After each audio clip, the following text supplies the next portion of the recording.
noches y muy buenas noches, aunque todavía no ha caído la noche porque los días son ya bastante largos aquí en España. Ya a esta hora nos avisa que se cierran los comercios y va la gente regresando a casa y ya nos vamos preparando para cenar y esas cosas, ¿no? Finalizando el día. Hemos tenido un día raro, con viento, con lluvia, con sol, ha habido un poquito de todo hoy. Chaparrones y luego volvía a salir el sol y así hemos estado, creo que en diversos lugares de España. Pero bueno, bendecidos, guardados por el Señor y gozosos de poder reunirnos nuevamente. Hermanos, entramos en una etapa ya casi final, diríamos, del nivel 2, ¿vale? Como veis, es la lección número 14 que se titula El futuro. Y en realidad son dos lecciones, porque la número 15 se titula Más sobre el futuro. Por lo tanto, no vamos a agotar hoy el tema, sino que hoy miraremos una primera parte de este tema y la semana siguiente vamos a mirar la siguiente parte, ¿no? El tema es muy amplio y también muy controversial, porque hay distintos puntos de vista acerca de la forma de interpretar el futuro, eh, y en este sentido eh, he decidido respetar el material que el manual nos presenta. Como sabéis, este material no lo preparo yo preparo las clases, les agrego muchísima información, pero este es un material que está editado por una escuela teológica de Centroamérica que nos permiten usarlo con toda libertad, y que ellos distribuyen este material en toda Latinoamérica y en muchos países de habla hispana, también aquí en Europa. Y la verdad que es una bendición porque hemos visto en este material sana doctrina, básicamente. ¿Vale? De todas formas, tenemos que saber que la escuela escatológica que promueve este material es una escuela escatológica pretribulacionista, dispensacionalista también, y ellos ofrecen una perspectiva en cuanto a la venida del Señor por la iglesia, a una gran tribulación que se va a desarrollar en 7 años, y como vamos a ver en los gráficos que tenemos aquí en la página 32 y algunos otros que os voy a compartir también, pues nos ofrecen esta perspectiva. Es la escuela en la que yo me formé. A mí me enseñaron esto desde la cuna prácticamente. Mi padre y la iglesia en la que crecí, el seminario en el que estudié, también tenían esta orientación. Y es con la que yo me sigo sintiendo cómodo. A lo largo de los años uno aprende a escuchar otras opciones y también entendemos que todas las escuelas escatológicas que tratan de interpretar la profecía, explicar el Apocalipsis y tal, tienen sus puntos fuertes y sus puntos débiles, ¿vale? Entonces, creo que lo más importante es el respeto, el valorar las opiniones que pueden diferir en algunos puntos, eh, y pedirle al Señor sabiduría y aceptar la que cada uno pueda entender, se apega más a lo que la palabra de Dios pretende decirnos. Eh, Cuando di estas clases en el año 2022, tengo allí la reserva de todo este material compartido, cuando esta clase se llamaba Creciendo en la Gracia, que era el término con la que le dimos a llamar a esta clase precisamente porque ofrece crecimiento espiritual. Pedro dice, antes bien, creced en la gracia y el conocimiento de Dios. Y esa ha sido una frase que me ha acompañado toda mi vida pastoral, desde que en Argentina salí a la obra pastoral, junto con un íntimo amigo, tuvimos un programa de radio y le llamábamos así, Creciendo en la Gracia. Y era también un programa donde dábamos charlas y lecciones bíblicas y tengo preciosos recuerdos de aquella época. Por eso, hace 3 años, cuando miramos todo este material, que fueron 3 años de estudio, pues le llamé también Creciendo en la Gracia. Pero luego, al retomar otra vez, decidí llamarle Fundamentos de la Fe, porque me pareció que era más fácil que la gente lo entendiera y se diera cuenta de qué tratábamos, de qué íbamos a hablar, de los fundamentos de la fe, los fundamentos de nuestra doctrina, y creo que la respuesta ha sido mucho más contundente que la que tuve hace 3 años, porque los alumnos se multiplicaron. De 17, 18 que eran, hemos pasado a 60, unos 40, 40 y tantos que miráis la clase directamente, otros tantos que no miran la clase directamente, pero que cubren las lecciones y me envían para recibir el certificado. Estamos ahora alrededor de 60 personas y luego hay otras 300 que no mandan las tareas, pero que visualizan las clases luego, y eso para mí es realmente una gran alegría. Muy bien, hace 3 años, cuando dimos esta clase, en el año 2022, surgieron interrogantes. La gente comenzó a enviarme preguntas y es lo que os quiero ofrecer. Si vosotros, en el estudio que vamos a hacer hoy y luego la semana que viene, me vais enviando preguntas, pues yo voy a tomar esas preguntas y voy a agregar una clase más, ¿vale? Porque los temas son muy interesantes y las dudas que a veces solemos tener, pues merecen también respuestas bíblicas, que es bueno argumentar, dar los textos bíblicos. Yo conservo la clase que di hace 3 años, que fue la número 16, y respondí a 11 preguntas muy interesantes. La estuve mirando recién, digo, vaya, pero voy a proponeros eso, que en esta semana y la que viene, pues tengáis la libertad de enviarme todas las preguntas que puedan surgir, que no sean aclaradas o que tengáis en vuestro corazón porque habéis leído otros libros, escuchado otros pastores, aprendido otra manera de interpretar estos eventos futuros, y por lo menos yo con todo respeto daré mi punto de vista y vosotros comparáis y decidís cuál es el que vais a abrazar o, en fin, con toda libertad, ¿vale? Así que eso es un poquito lo que os propongo, que prestéis atención y a medida que surjan, ahora al final también, si nos queda algo de tiempo, voy a dar oportunidad para que hagáis alguna pregunta, pero lo mejor sería eso, que luego mandéis por escrito la pregunta, yo las voy acumulando para dar una tercera clase dando las respuestas que considere oportunas y si realmente vale la pena dar esa tercera clase. ¿Vale? Muy bien, así que vamos a pedir la bendición del Señor y nos zambullimos en el tema del futuro. Padre amado, queremos darte gracias por tu palabra. Gracias porque no solo nos has enseñado a mirar nuestro pasado y entender que lo has redimido. Muchos tenemos historias, hemos fracasado, hemos pecado, hemos vivido lejos de ti, pero tú has sido misericordioso y la sangre de Cristo nos ha permitido empezar de nuevo, empezar de cero, experimentar el perdón y la salvación. Pero también, Señor, vivimos el presente y enfrentamos las situaciones que el mundo nos presenta, como esta situación en el sur de Chile, como la que hemos tenido aquí en España el lunes cuando hubo ese apagón en todo el país, y otras situaciones políticas y de guerras como las que está asolando Europa o Medio Oriente. Y todo esto, Señor, nos hace buscar tu rostro, aprender de ti, saber que tú estás en control de todo y enfrentar el día a día tomados de tu mano. Pero Señor, también nos preocupa y a veces genera ansiedad en nosotros las cosas del futuro.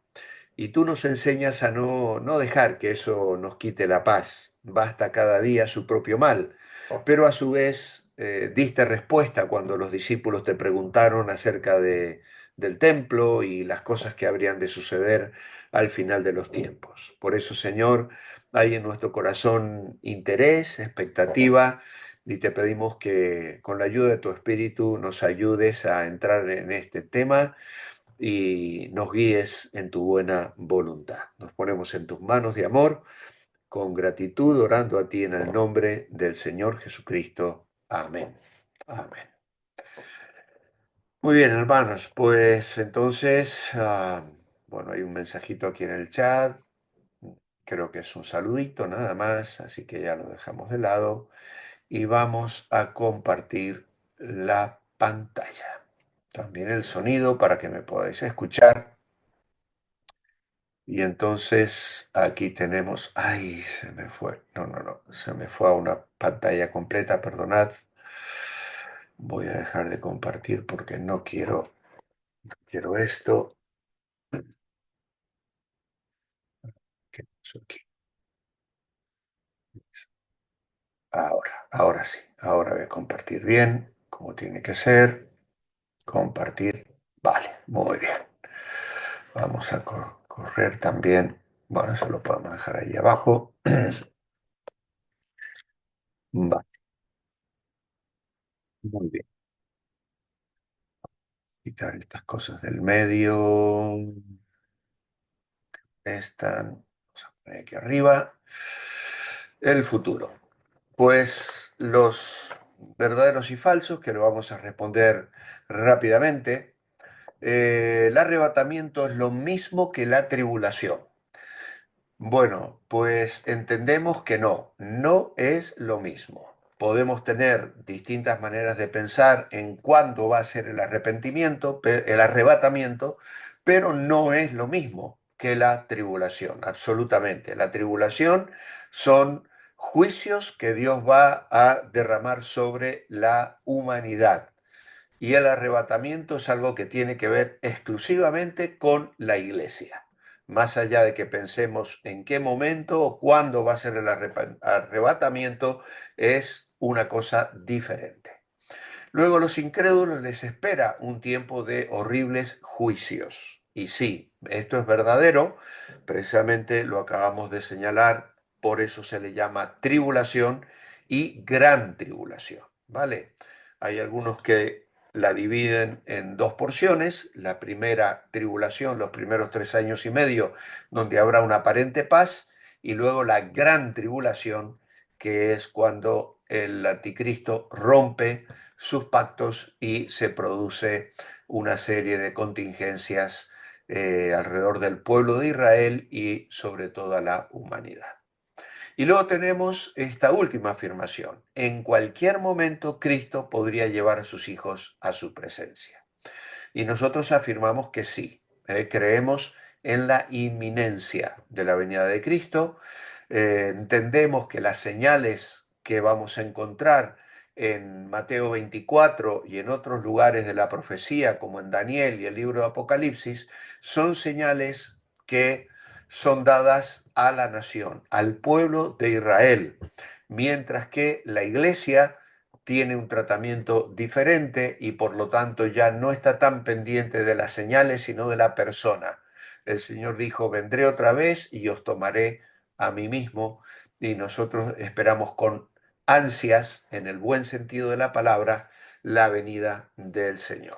Hay quienes dicen que eso no puede ser, que primero tienen que suceder una serie de acontecimientos, pero eso es tema que veremos inmediatamente.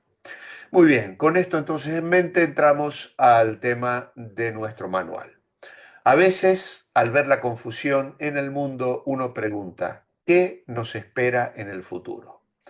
¿Dios está todavía en control del mundo? Pues la Biblia describe el plan soberano de Dios para el futuro. Veamos algunos de sus detalles.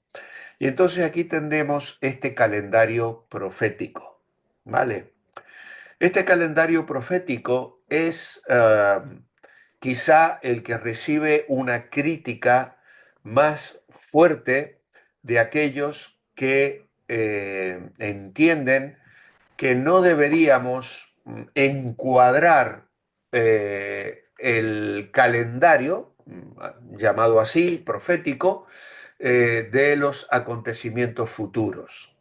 Eh, a mí me gusta recordar, y esto lo aprendí de un amado pastor en mi juventud, que él nos decía que las profecías bíblicas son como dos ruedas dentadas que van girando como a veces las ruedas de un reloj, ¿no?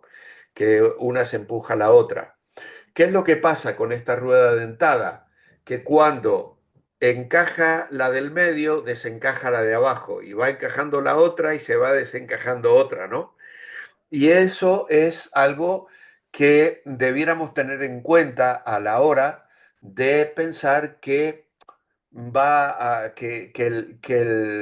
que la profecía o los eventos futuros son una especie de puzzle que nosotros podemos armar. Tenemos que recordar que el Señor advirtió que hay cosas que le estaban veladas a Él, incluso no las sabía Él, es algo que mi propio Padre, el Padre en el cielo sabe, y entonces nosotros tenemos que tener eso presente. Pero este calendario profético, como veis aquí, es un bosquejo muy sencillo. Esta línea es la línea del tiempo que va desde la iglesia, la época presente, podríamos decir que comienza con Hechos de los Apóstoles y el descenso del Espíritu Santo. Luego se produce el rapto, es decir, la salida de la iglesia, resucitan los creyentes que han muerto en la época de la iglesia y los creyentes que están vivos son arrebatados para estar reunirse con el Señor en el aire, que viene con los creyentes muertos y que reciben el cuerpo de resurrección para encontrarse con el Salvador. Eso desata el periodo de la gran tribulación, es decir, 7 años de juicios que van a venir sobre la tierra, y se produce al final de estos 7 años lo que se conoce como la segunda venida. Aquí diferenciamos entre el rapto y la segunda venida. ¿Por qué? Porque el rapto, el Señor no llega a la tierra. En la segunda venida, el Señor afirma sus pies en el monte que está al oriente de Jerusalén. Ese monte se dividirá en dos, temas que vamos a mirar en la próxima clase, y entonces el Señor regresa a la tierra con la iglesia para reinar durante 1000 años, el reino milenial. Allí se produce la resurrección de los creyentes del Antiguo Testamento y de los creyentes que han muerto en la gran tribulación. ¿Qué es lo que sucede? Que entendemos que en la gran tribulación va a haber muchísima gente que se convierta, que acepte el Evangelio, especialmente muchos que la oyeron de nosotros mismos, familiares nuestros, amigos nuestros que nos escucharon hablarles de Cristo, decirles que el Señor venía, que tenían que entender el Evangelio, y de pronto la iglesia es arrebatada y entonces se produce una sacudida mundial tan grande que muchos de esos van a ir a la Biblia, van a creer el Evangelio y van a aceptar a Cristo como Salvador. Claro, ya no formarán parte de la iglesia y van a tener que pagar su fe con su vida. ¿Por qué? Porque el anticristo les va a perseguir, va a querer poner sobre ellos la marca del anticristo, eso les impedirá negociar, etcétera, etcétera, y va a haber tiempos muy difíciles para aquellos que manifiesten tener fe. Pero todas estas personas, incluso el Apocalipsis habla de los muertos de la gran tribulación que están reservados, que claman debajo del altar para que se haga juicio sobre aquellos que les han quitado la vida por causa de la fe. pues esos entran a formar parte de los amigos del esposo que participan del reino milenial. Al finalizar estos 1000 años, como veremos, se produce diríamos, el levantamiento que llevará a las naciones a un juicio final, porque Satanás, que ha estado dotado, será liberado y engañará otra vez a las naciones, y allí se produce el gran trono blanco y el cielo nuevo y la tierra nueva, en los cuales mora la justicia, o lo que se destaca como la eternidad. El cielo para los justos y el infierno para los injustos. Así que aquí tenemos entonces este calendario profético, y comenzamos entonces un poquito a mirar por partes. Primeramente, el rapto. La Biblia enseña que en un momento no esperado, Cristo vendrá para llevar a su iglesia a su presencia. Esto se llama el arrebatamiento, el rapto. Podría suceder en cualquier momento. Vienen las nubes para arrebatar a la iglesia. Es un evento distinto de la segunda venida. Y aquí nos llevan a leer Primera Tesalonicenses capítulo 4, versículo 13 al 18. ¿Qué vamos a leer? Tampoco queremos, hermanos, que ignoréis acerca de los que duermen, para que no os entristezcáis como los otros que no tienen esperanza. Porque si creemos que Jesús murió y resucitó, así también traerá Dios con Jesús a los que durmieron en él. Por lo cual os decimos esto en palabra del Señor, que nosotros que vivimos, que habremos quedado hasta la venida del Señor, no precederemos a los que durmieron. Notad aquí cómo el apóstol Pablo habla en primera persona. Hay quienes ponen en tela de duda que Pablo pensara que Cristo iba a venir durante su vida, pero la forma en que él se expresa aquí nos hace pensar en que había cristianos, incluso la iglesia a los tesalonicenses, donde tenían la expectativa de una venida inminente del Señor. Y Pablo les escribe esto, ¿por qué? Porque algunos habían muerto, y esos que habían muerto, entonces no iban a participar del rapto. Y los creyentes de Tesalónica estaban tristes pensando, se van a perder la venida del Señor. Y entonces Él les escribe para que no os entristezcáis como los que no tienen esperanza. Y entonces continúa, verso 16, porque el Señor mismo, con voz de mando, con voz de arcángel y con trompeta de Dios, descenderá del cielo, y los muertos en Cristo resucitarán primero. Luego nosotros, los que vivimos, los que hayamos quedado, seremos arrebatados juntamente con ellos en las nubes para recibir al Señor en el aire, y así estaremos siempre con el Señor. Por tanto, alentaos los unos a los otros con estas palabras. Bien, este texto tan precioso y que leemos generalmente en los funerales para dar consuelo a los hermanos que han visto partir a seres queridos en la fe, pues tiene mucha información, pero también deja algunos interrogantes.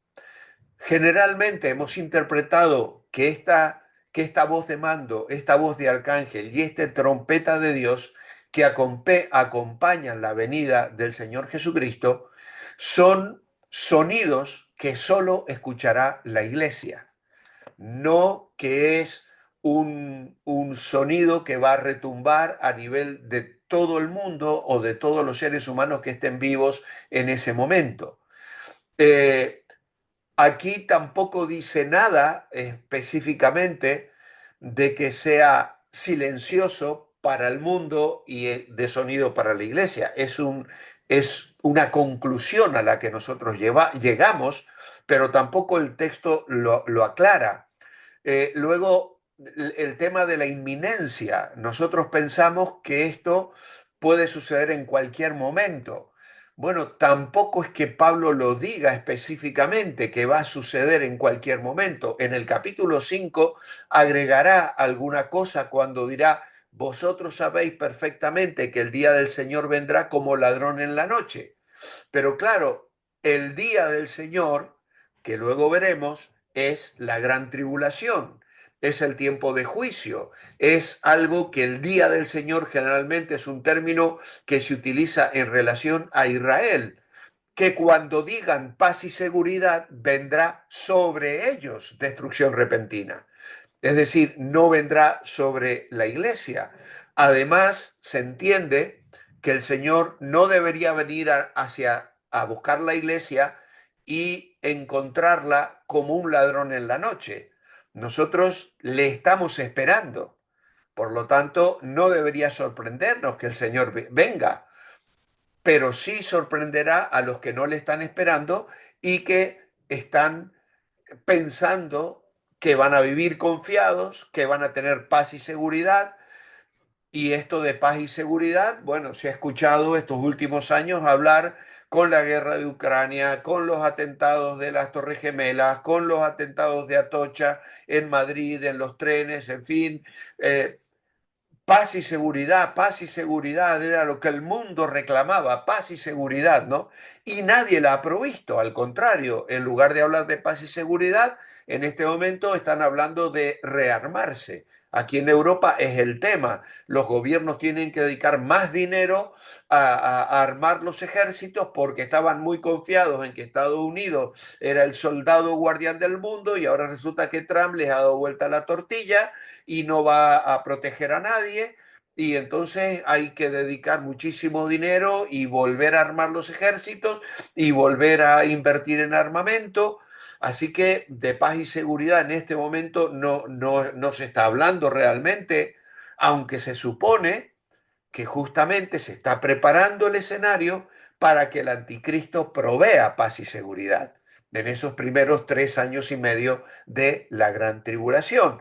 Entendemos, desde nuestro punto de vista, que en ese momento ya la iglesia no estará aquí. Pero bueno, yo estoy planteando aquí los pros y los contras y más o menos intentando compartir lo que la palabra nos dice. Y luego tenemos 1 Corintios capítulo 15, 51 al 53, que dice, he aquí os digo un misterio, no todos dormiremos. Otra vez el apóstol Pablo se está incluyendo, pero todos seremos transformados en un momento, en un abrir y cerrar de ojos, a la final trompeta, porque se tocará la trompeta y los muertos serán resucitados incorruptibles y nosotros seremos transformados, porque es necesario que esto corruptible se vista de incorrupción y esto mortal se vista de inmortalidad.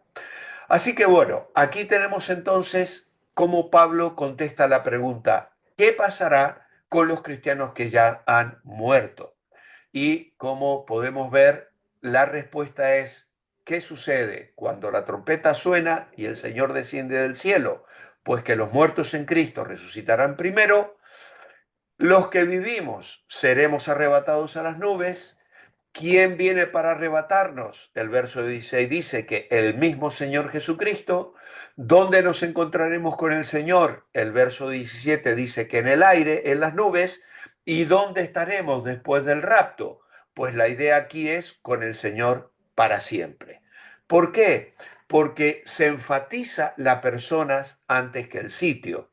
Recordad, hermanos, que Juan capítulo 14, el Señor decía, vendré otra vez y os tomaré a mí mismo, porque yo quiero que donde yo estoy, vosotros también estéis.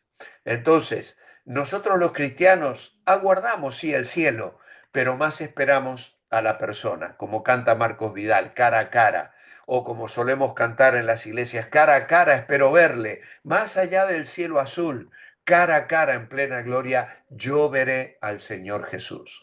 Y claro, el cielo será un lugar precioso, el Señor lo está preparando para nosotros, pero esa expectativa se ensombrece ante la perspectiva de encontrarnos con el Señor, de ese encuentro precioso con aquel que amamos, con aquel que se nos ha descrito como un Dios hermoso a quien queremos servir y por el cual vivimos cada día de nuestra vida porque queremos estar siempre con el Señor.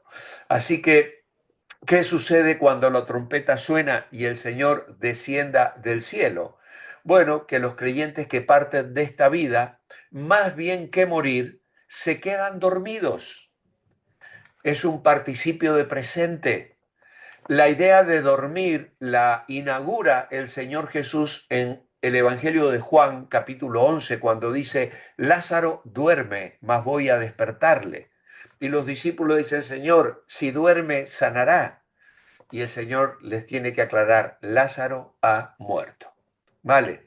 Así que el verbo griego aquí, dormir, es un griego que es una palabra con K de kilo, koimao, de donde procede el vocablo koimeterion o dormitorio, que es el nombre dado por los primitivos cristianos a los sepulcros y que ha pasado al castellano con el nombre de cementerio y a otras lenguas también con vocablos similares, ¿no?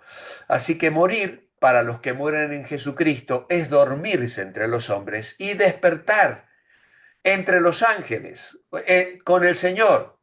Para darnos cuenta del optimismo que Pablo contemplaba en la muerte, no hace falta más que leer Romanos 8, 38, 1 Corintios 15, que acabamos de mencionar algunos de los pasajes, 2 Corintios 5 o Filipenses capítulo 1. Porque para mí el vivir es Cristo y el morir es ganancia, porque de ambas cosas estoy puerto en estrecho, teniendo deseo de partir y estar con Cristo, lo cual es muchísimo mejor. Hermanos, los creyentes que mueren duermen en el Señor, pero abren sus ojos en la presencia del Señor. Es otra dimensión. Para nosotros están dormidos, para el Señor están vivos, están despiertos. Dice Pablo en 2 Corintios, si nuestra morada terrestre se deshiciera este tabernáculo, tenemos de Dios un edificio, una casa de manos eterna en los cielos. Y por esto gemimos, deseando ser revestidos de aquella nuestra habitación celestial, pues así seremos hallados vestidos y no desnudos, porque asimismo los que estamos en este tabernáculo gemimos con angustia, porque no quisiéramos ser desnudados sino revestidos. Es decir, él está hablando aquí de la muerte. Él quiere que lo mortal, dice él, sea absorbido por la vida. Por lo tanto, él dice, yo espero que venga el Señor, no quiero pasar por digamos, esa desnudez que él describe la muerte de esa manera. Él quiere ser revestido, dice, y así vivimos confiados siempre sabiendo que entre tanto que estamos en el cuerpo, estamos ausentes del Señor, porque andamos por fe, no por vista, si no lo tocamos, no lo vemos, pero confiamos y más quisiéramos estar ausentes del cuerpo y presentes al Señor. Así que Pablo no dijo que el alma duerme cuando uno muere. El alma del creyente va a la presencia del Señor. Por eso dice, así también traerá Dios con Jesús a los que durmieron en él. O sea, no los podría traer a menos que estén con él. Por lo tanto, es el cuerpo el que duerme, pero el alma va a estar con Cristo. La definición bíblica de la muerte se da en Santiago 2:26, donde dice, porque el cuerpo sin espíritu está muerto. En la muerte, el espíritu deja el cuerpo y el cuerpo duerme, deja de funcionar. El alma y el espíritu van a la presencia del Señor. Si la persona ha recibido a Cristo, puede decir, ausente del cuerpo y presente al Señor. Así que cuando un cristiano, un creyente amado muere, nos consuela saber que Cristo regresará, porque sabemos que Cristo traerá consigo a aquellos que murieron en el Señor. Él, en alguna ocasión un amigo le dijo a otro compañero que había perdido a su esposa, había muerto, y le dijo, oí que perdiste a tu esposa, lo siento mucho. Y el otro le dijo, no, no la he perdido, porque uno no puede perder algo cuando sabe dónde está. Y yo sé dónde está ella. ¿eh? Ella está con Cristo. Así que con esta esperanza, Pablo les dice, no deben entristecerse como los demás. La esperanza del cristiano no se limita a esta vida, traspasa los límites de la tumba para alcanzar la plena posesión de la vida eterna. Así que hermanos, esto es algo precioso. Cuando Pablo les escribe a los fieles de Éfeso. En el capítulo 2, verso 12, les hace a la memoria que cuando vivían el paganismo, lejos de gozar de los privilegios del pueblo escogido de Dios, ¿qué les dice? Estaban sin esperanza, sin Dios en el mundo. El que no cree en Dios no puede creer en la vida más allá de la tumba. Todo se le acaba con la muerte. Para el que no cree en Dios, los seres queridos dan el último adiós al morir, mientras los que duermen en el Señor no decimos adiós, decimos hasta luego, hasta pronto. Ahora bien, notemos que el apóstol no prohíbe a los cristianos entristecerse. Podemos llorar incluso amargamente cuando perdemos un ser querido. La diferencia es que no lo hacemos como no tienen esperanza. El Señor Jesús lloró lágrimas junto a la tumba de su amigo Lázaro y sabía que él iba a resucitar.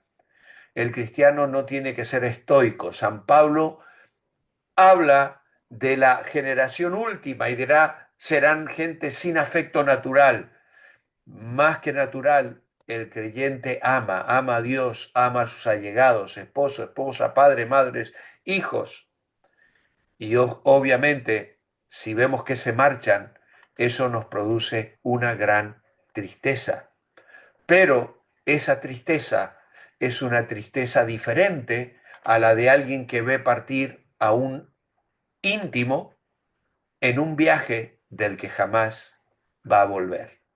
Nosotros no tenemos esa perspectiva. Nosotros esperamos el reencuentro. ¿Quién viene para arrebatarnos? Bueno, ya lo hemos contestado, el mismo Señor Jesucristo. Esto es que viene, Él se encuentra a la diestra del Padre, Hebreos 1.3 lo dice, desde el día de su ascensión. En Hechos 1.11 los discípulos le vieron subir hasta que una nube le ocultó de sus ojos.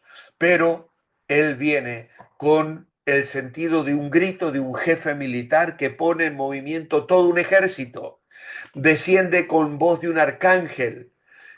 Y esto es probablemente una referencia al arcángel Miguel, que es el único a quien la escritura le da ese título.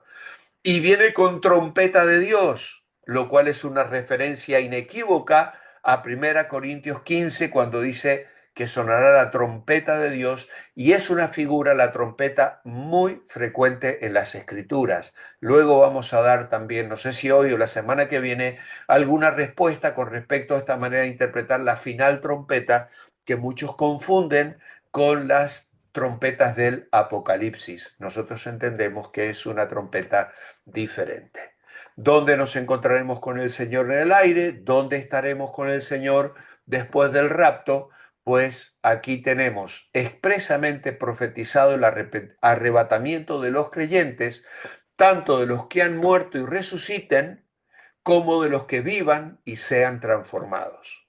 Así que este encuentro se realizará en el aire, no en la tierra, y esto nos distingue del regreso del Señor, que está anunciado en Zacarías 14:4, dice, se afirmarán sus pies en aquel día en el monte de los olivos que está enfrente de Jerusalén al oriente, y el monte de los olivos se partirá por en medio hacia el oriente y al occidente, haciendo un valle muy grande, y la mitad del monte se apartará hacia el norte y la otra mitad hacia el sur.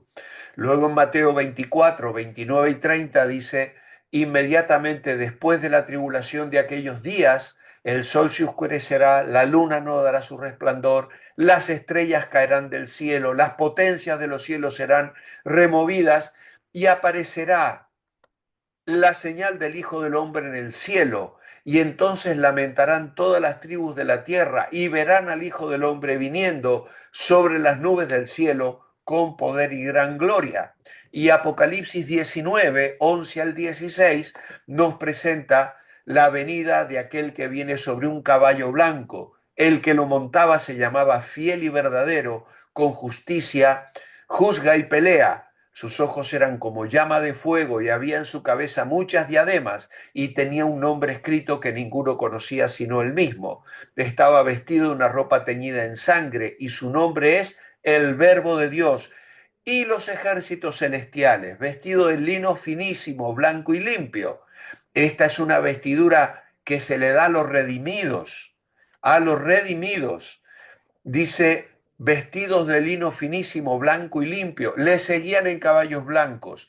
De su boca sale una espada aguda para herir con ella las naciones, y él la regirá con vara de hierro, y él pisa el lagar del vino del furor y de la ira de Dios Todopoderoso, y en su vestidura y en su muslo tiene escrito este nombre, Rey de Reyes y Señor de Señores. Así que las afirmaciones que Pablo hace en todos estos versículos son de carácter general, es decir, todos los creyentes en Cristo, muertos o vivos, tendrán parte en este rapto, en este arrebatamiento. Y amados hermanos, el cuerpo de Cristo no puede entrar mutilado al cielo.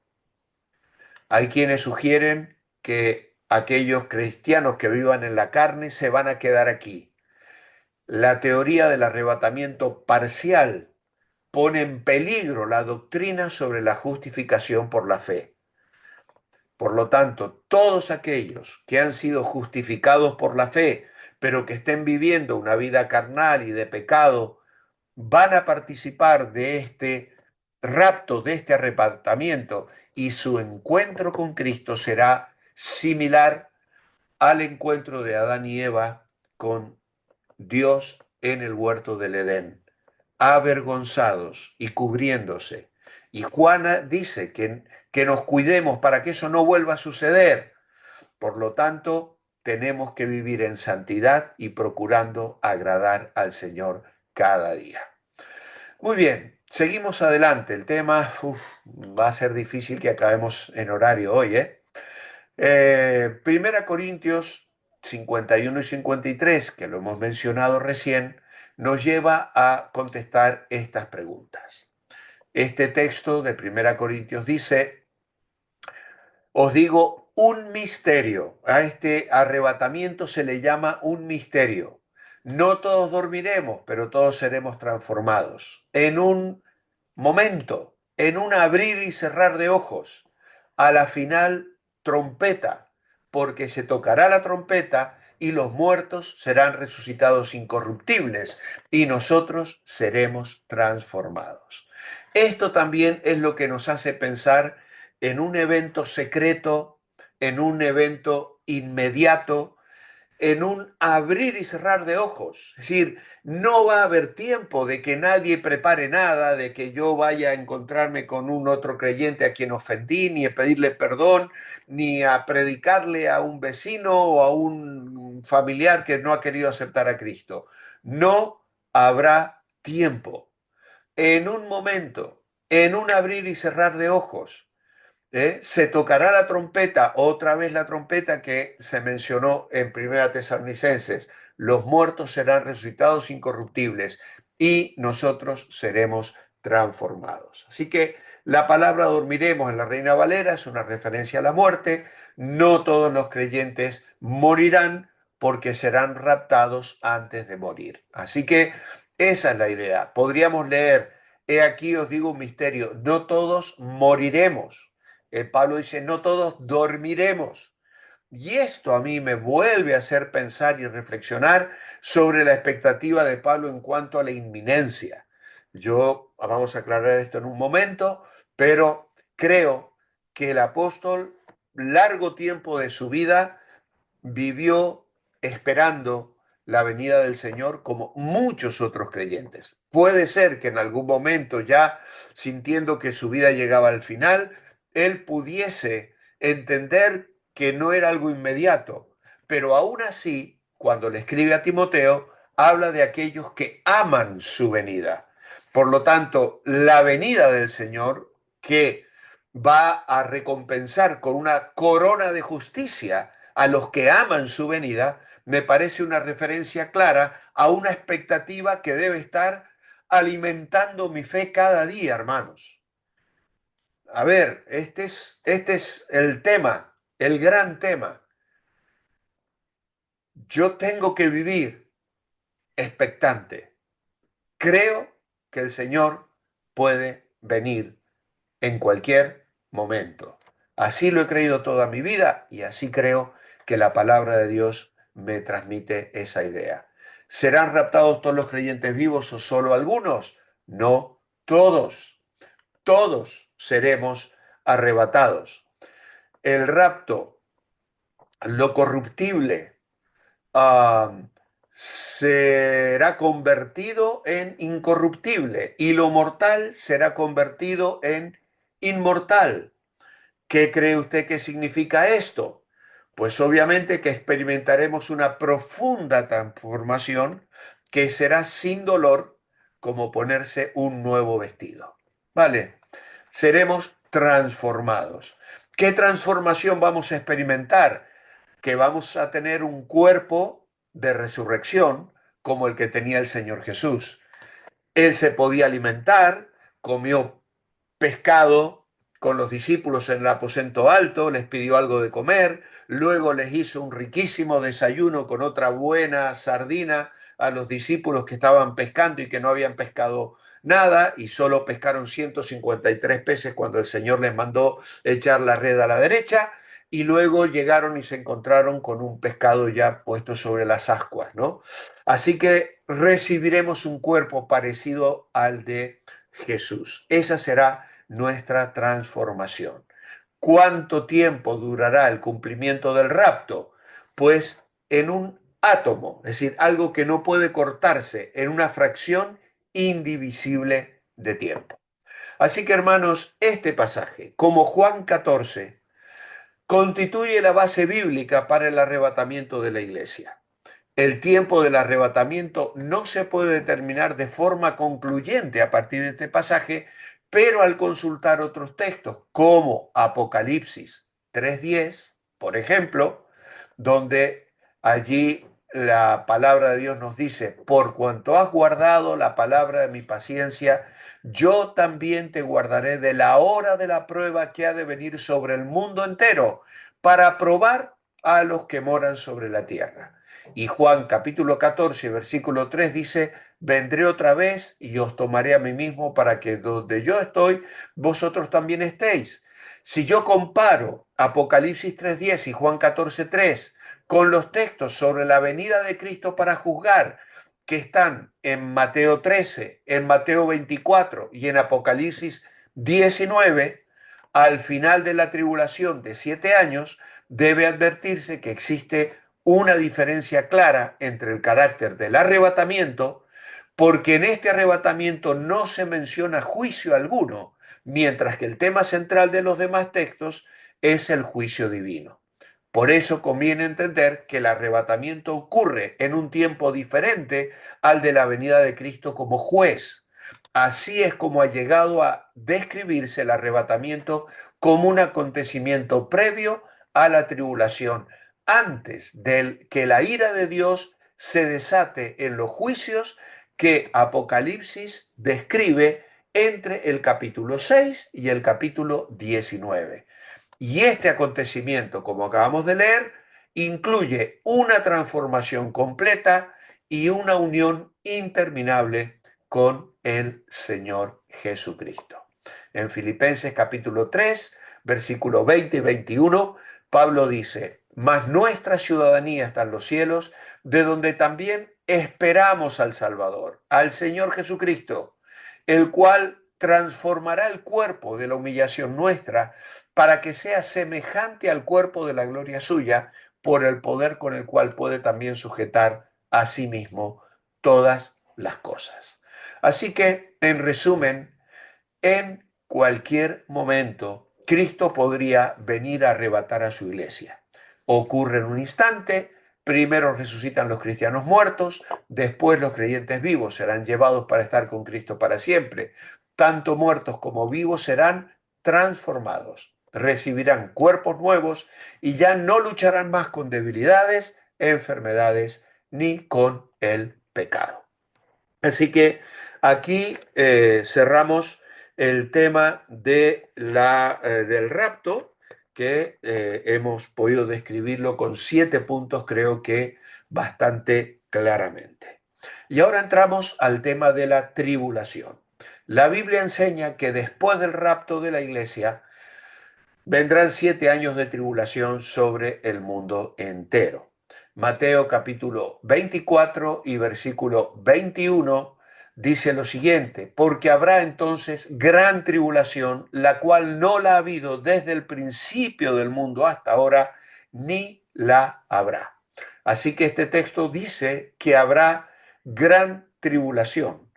El verso 22 dice que no habría sobrevivientes si no fuera por la intervención de Dios para terminarla. Dice el verso 22, y si aquellos días no fuesen acortados, nadie sería salvo, mas por causa de los escogidos, aquellos días serán acortados.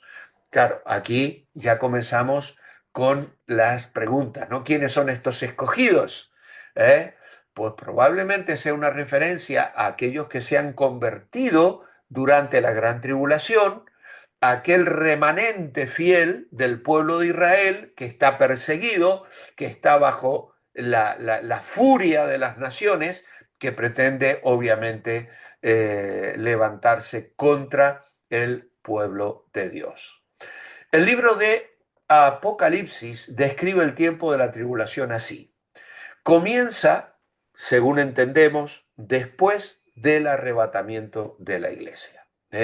Hay otro texto, hermanos, que no os he mencionado, y es el que se encuentra en Primera Tesalonicenses, capítulo 1 y el verso 10. Pablo les dice, verso 9 también, dice, pero ellos mismos cuentan de nosotros la manera en que nos recibisteis y cómo os convertisteis de los ídolos a Dios para servir al Dios vivo y verdadero y esperar de los cielos a su Hijo, al cual resucitó de los muertos, a Jesús, quien nos libra de la ira venidera.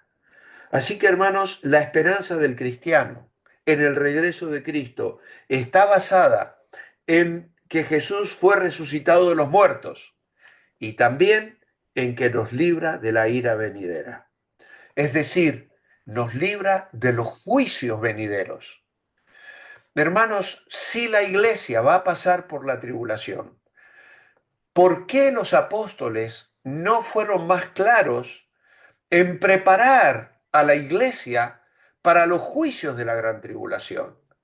Porque la iglesia pasa por tribulación, obviamente. Hoy hay una iglesia perseguida, por supuesto. El Señor dijo, en el mundo tendréis aflicción, pero confiad, yo he vencido al mundo. Así que tribulación, la iglesia ha sufrido siempre, persecución, y la va a seguir sufriendo. Y Pedro, por ejemplo, en su primera carta, habla mucho de los creyentes que estaban siendo perseguidos y que estaban sufriendo. Incluso Apocalipsis es escrito a una iglesia sufriente, a santos que están siendo perseguidos, que están pasándola muy mal. Hebreos también es escrito a gente que ha pasado por tribulación y que volverá a pasar por ella. Por lo tanto, no negamos que la iglesia pueda pasar tribulaciones, pero hay una gran tribulación y una serie de juicios que vendrán sobre una humanidad rebelde y pecadora de la que entendemos la justificación realizada por Cristo en la cruz del Calvario nos libra para que nosotros vivamos hoy esperando a Cristo, no al anticristo. No al anticristo. Es decir, si yo espero que venga la gran tribulación para entonces esperar el arrebatamiento de la iglesia, entonces no vivo como los tesalonicenses. Acabo de leerlo. Pablo les decía claramente que ellos se convirtieron de los ídolos a Dios. ¿Para qué? Para servir al Dios vivo y verdadero y esperar de los cielos a su Hijo, el que resucitó de los muertos. No les dice para que esperéis que venga el anticristo y para que vengan los juicios de la gran tribulación. No, esperar de los cielos a su Hijo. Hermanos, la inminencia, la expectativa confiada, la alerta, y esa es la idea, esperar allí, es esperar con ansias en el griego, es la expectativa inmediata de que el Señor vendría. Pero claro, hay una etapa de juicios que van a venir sobre la tierra y que entendemos seremos librados de esa ira venidera. Será un tiempo cuando Dios dará rienda suelta a su ira contra la humanidad perversa. Apocalipsis 14, 19 y 20 lo señala y dice allí, y el ángel arrojó su hoz en la tierra y vendimió la viña de la tierra y echó las uvas en el gran lagar de la ira de Dios. Y fue pisado el lagar fuera de la ciudad y del lagar salió sangre hasta los frenos de los caballos por 1.600 estadios. Es decir, una descripción de juicios verdaderamente terribles. Habrá tres series de juicios. Apocalipsis 6, 8 y 9 y 15 y 16. Allí se nos describen las copas, las trompetas, los sellos. Estas incluyen la guerra, el hambre, la muerte, más de la mitad de la población mundial, plagas y terremotos.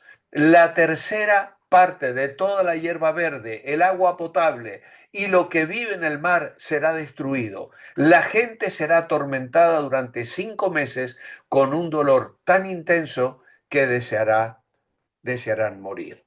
Así que, como veis, no parece, cuando uno se detiene a mirar los juicios del Apocalipsis, una secuencia lineal de tiempo, como afirma la llave futurista o la interpretación futurista. Aquí no es lineal ni cronológica de tiempo. Cada ciclo de estos termina con la destrucción del mundo. Por lo tanto, esas tres series de juicio es como si estuviéramos poniendo un piso sobre el otro. Se trata de lo mismo, pero va aclarando, va ampliando. No es que vienen estos juicios, luego estos otros 7 juicios y luego estos otros 7 juicios. La tercera parte, no. No hay tres destrucciones del mundo, es simbólico. Por eso posiblemente estos tres ciclos son tres perspectivas de un mismo periodo de tiempo.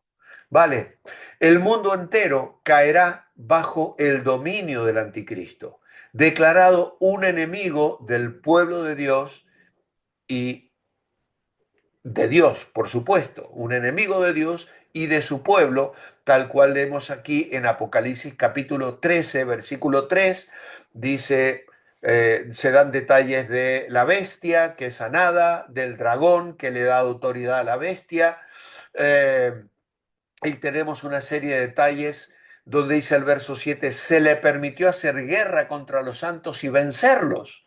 Otra vez, no se trata aquí de la iglesia, sino de aquellos que pertenecen al pueblo de Dios, sean nuevos cristianos o sea el propio pueblo de Israel, de ese remanente fiel. ¿Vale? Muchos de los que desean seguir a Dios serán perseguidos, muchos hasta la muerte. También habrá una persecución fuerte para Israel. Apocalipsis 12 y Mateo 24.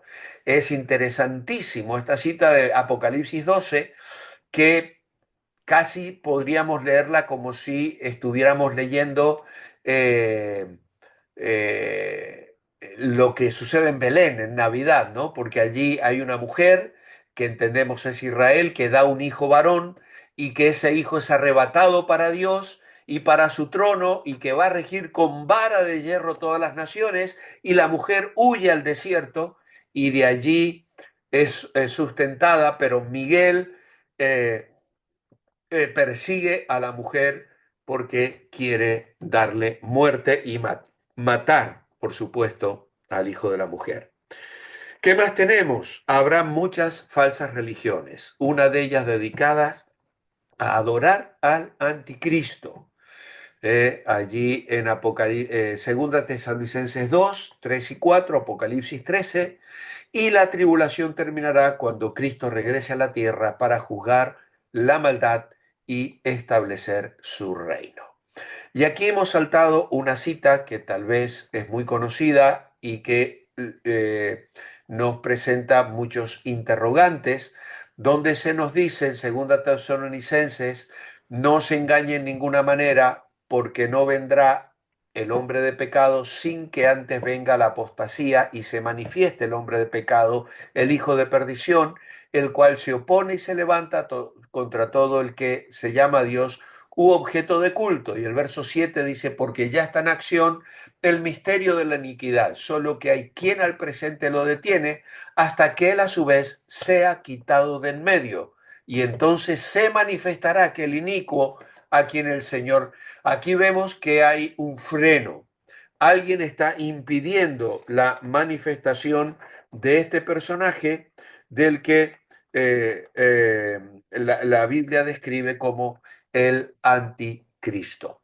Entonces, hay muchas opiniones en relación a esto y tal vez este sea tema que forme parte de las respuestas que vamos a dar al final.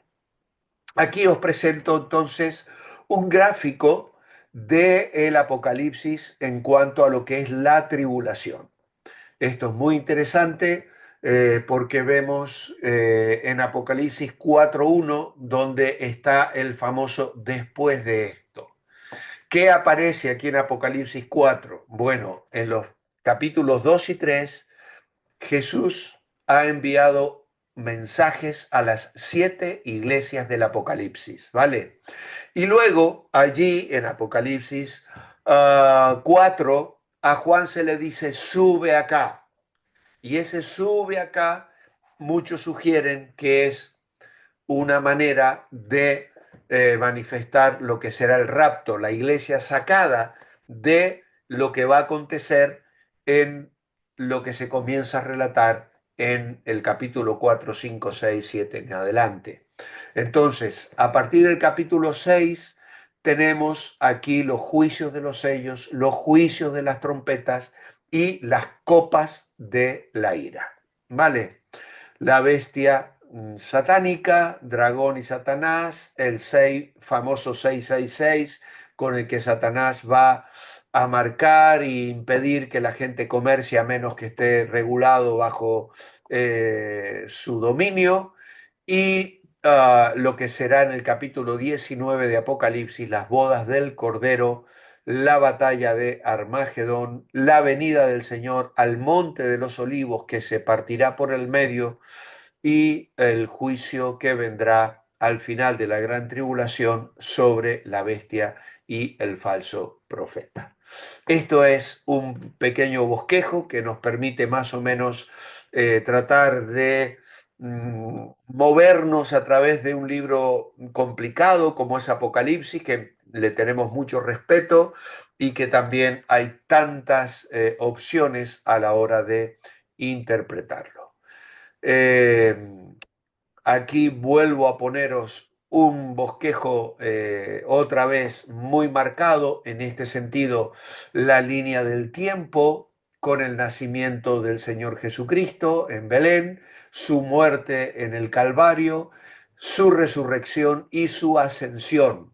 Hechos capítulo 1, este mismo Jesús que ha sido tomado, así vendrá como le habéis visto al cielo.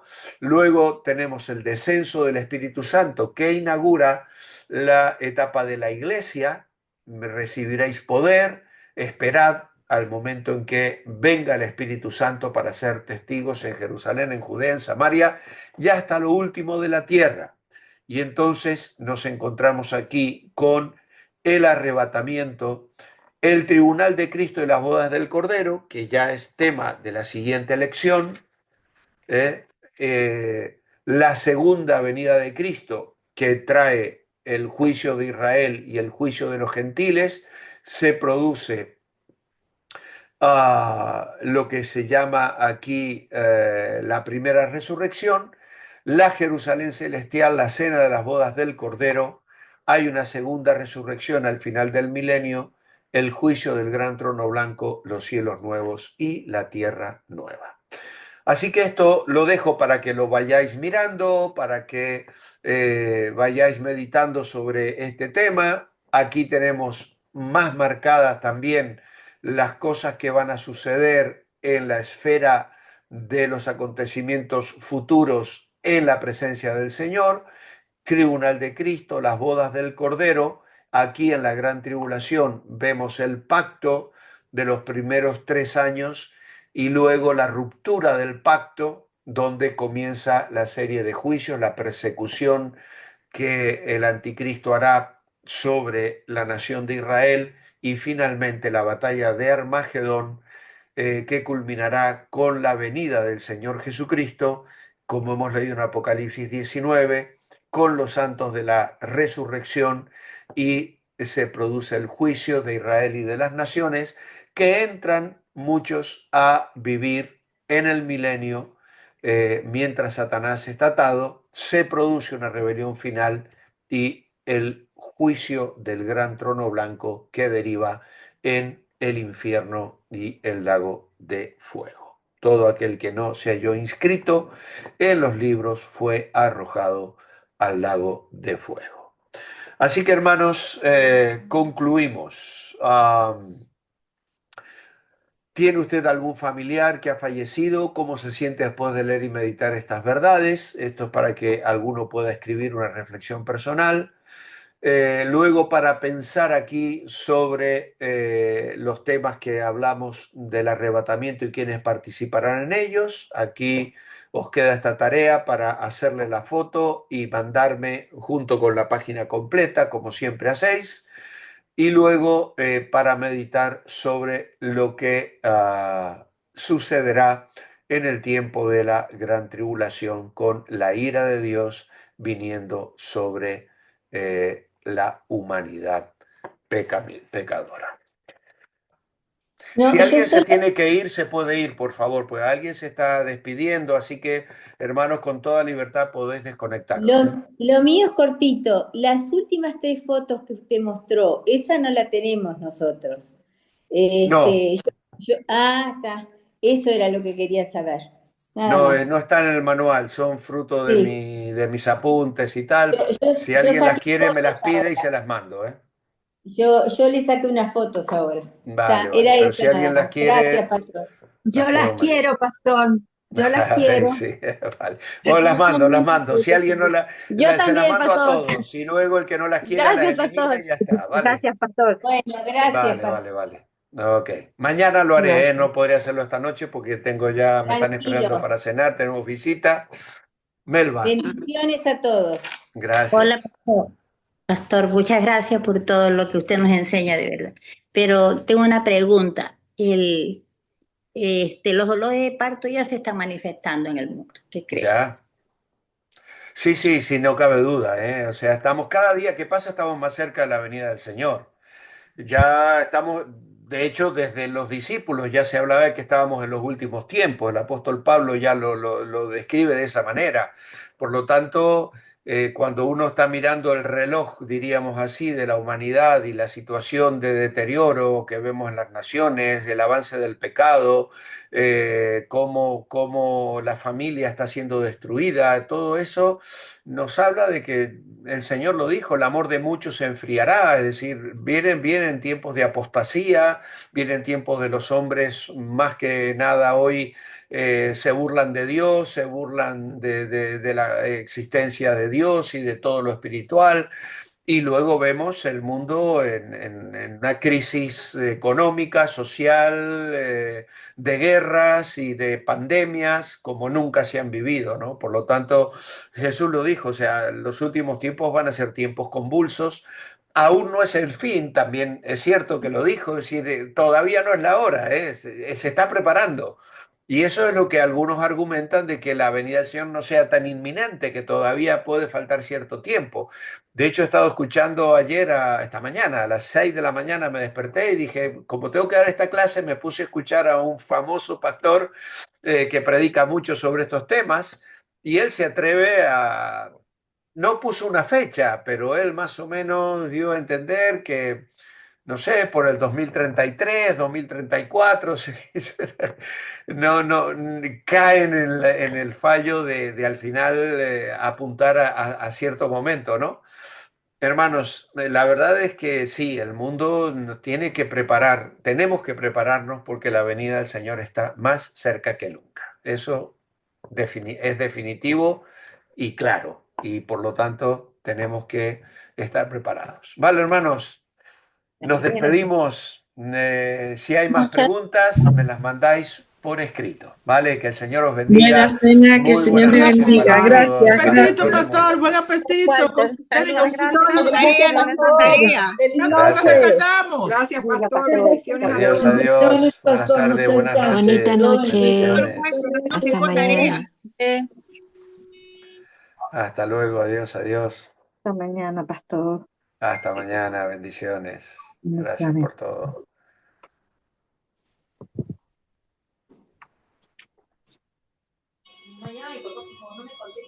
Vale, hasta luego, Loro.